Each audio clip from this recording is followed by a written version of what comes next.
Well, before the internet, it was the Rubik's Cube to help us waste our time. Very few could master the art of solving it, though. But at the Auraria campus in Denver, 9 News photojournalist Scott Wright found 40 competitors proving they could do it, and fast. When you get to a certain point, like towards the end, there's certain patterns that you recognize. So you have a sequence of maybe 9 moves that performs a certain task. So you're not really thinking each individual move out. It's more of a sequence that you know. In Greece, I've been to Budapest.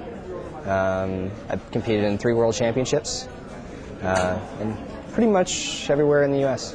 Break it down into sections to where I was only manipulating a few pieces at a time, using the same moves over and over again, so it was really easy to remember.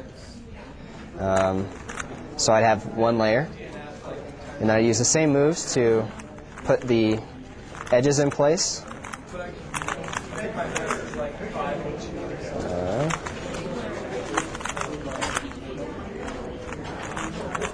So that I have 2 layers. And then I would solve the last layer.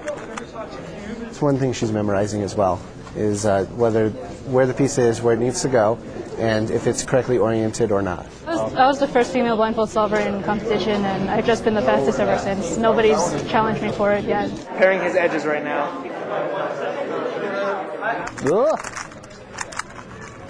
And like when I get to the end here, this last sequence I have memorized, I know exactly what to do to fix that sequence. Especially considering that this is the first competition here, they have to work a lot harder to get good attendance, and this is really good. Our tournaments in California are pretty well established. They've been going on since 2003, so they have some really big turnouts. But this is a pretty big group. Wow. All right, here we go. A few Rubik's Cube fun facts, okay? This is according to the official website. All right. There's an official website? Yeah, there is. 43 trillion possible configurations on a standard Rubik's Cube. A man in Hungary invented the cube in 1974. More than 300 million cubes have been sold worldwide.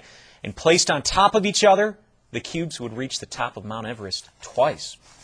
We found out about this story from a viewer or a fan of Rubik's Cubes. If you have a story you'd like us to check out, go to 9news.com and click on News Tips.